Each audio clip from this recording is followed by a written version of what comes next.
이 말씀을 보면서 오늘 믿음에 대해서 다시 한번 깊이 묵상하게 되었습니다.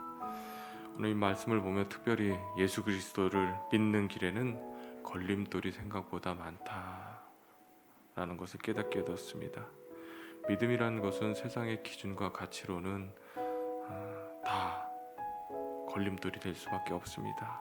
온통 걸림돌이 될 수밖에 없습니다.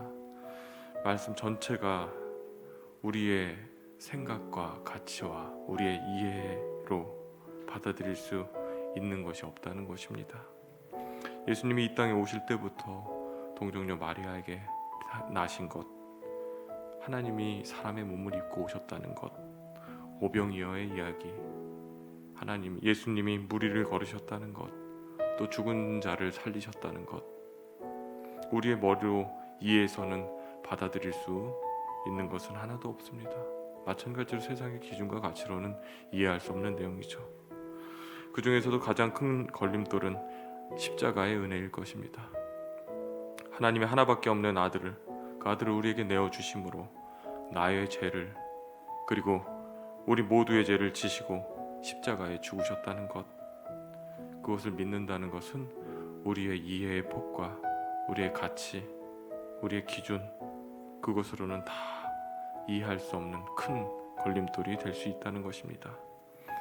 성경을 읽어봐도 예수님의 제자들도 그것을 받아들이지 못한 것을 여러 군데에서 볼 수 있습니다. 믿음은 받아들이는 것입니다.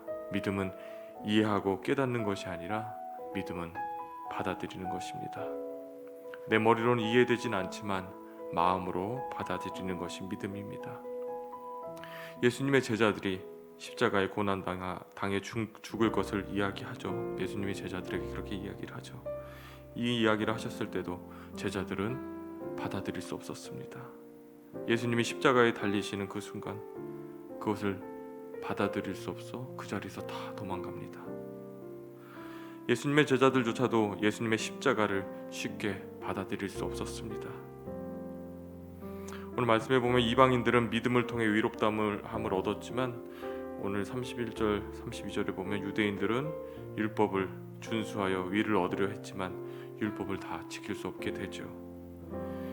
이방인들은 믿음을 통했지만 대조적으로 유대인들은 믿음을 의지하지 않고 행위를 의지하게 됩니다. 하나님께서 우리에게 율법을 주셨습니다. 물론 율법을 잘 지켜야 합니다. 율법에 하나님의 뜻이 담겨져 있기 때문에 그렇습니다. 그러나 우리에게 율법을 주신 분명한 목적이 있습니다. 율법을 잘 지키는 것보다 이것을 통해 우리가 얼마나 부족한 죄인인지 깨달으라고 주신 것이 율법인 줄 믿습니다. 율법을 통해 우리는 우리의 죄를 보아야 됩니다. 우리의 죄를 보게 되면 성경 속에서 죄를 뭐라고 하나요? 죄의 삭은 사망이다 라고 우리에게 말하고 있습니다. 우리는 죄로 인해 죽을 수밖에 없는 존재들입니다. 그러나 하나님의 아들인 예수님이 오셔서 우리에게 죄의 사함의 길을 열어주시고 다시 구원을 얻고 생명을 얻고 하나님의 자녀가 되는 길을 십자가를 통해 우리에게 열어주신 줄 믿습니다. 이 십자가의 은혜를 믿음으로 받아들일 수 있게 되기를 주님의 이름으로 축원합니다. 우리의 머리로는 이해할 수 있는 것이 얼마나 되겠습니까? 믿음은 하나님이 우리에게 주시는 선물입니다. 하나님이 우리에게 믿음을 주셔야지만 십자가의 은혜를 믿음으로 받아들일 수가 있는 것입니다. 여러분에게는 이 십자가의 은혜가 어떤 의미가 있습니까? 예수님의 십자가 사건이 여러분을 위한 사건이라는 것을 여러분은 믿으십니까? 이 질문에 대한 답을 여러분들이 가지고 계셔야 됩니다. 이 질문의 답을 가지고 있지 않으면 우리는 신앙생활을 하는 것이 아니라 교회 생활을 하는 것입니다. 좋은 얘기 들으러 오고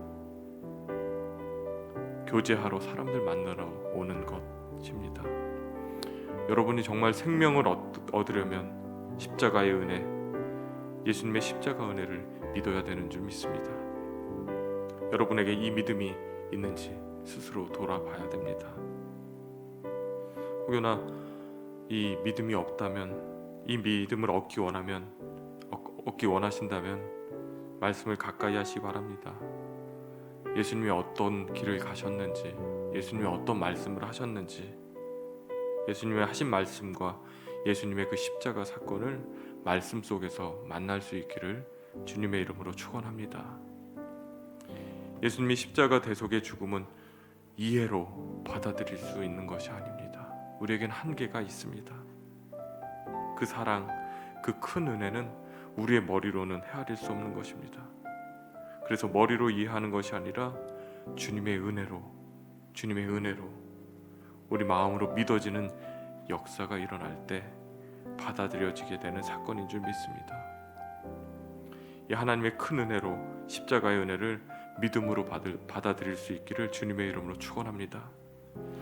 여러분 가운데 하나님의 은혜로, 십자가의 은혜를 믿음으로 받아들여졌지만 우리 삶이 어려워지고 여러 가지 상황과 환경의 문제로 인해 시험이 들어서 이 믿음이 때로는 흔들릴 수 있습니다. 그런 분들이 계시다면 이 시간 다시 십자가의 은혜로 다시 구원받은 사람인 것을 기억하시기를 주님의 이름으로 축원합니다. 그때 여러분들의 믿음이 회복되고 다시 여러분들의 영혼이 다시 회복되는 줄 믿습니다.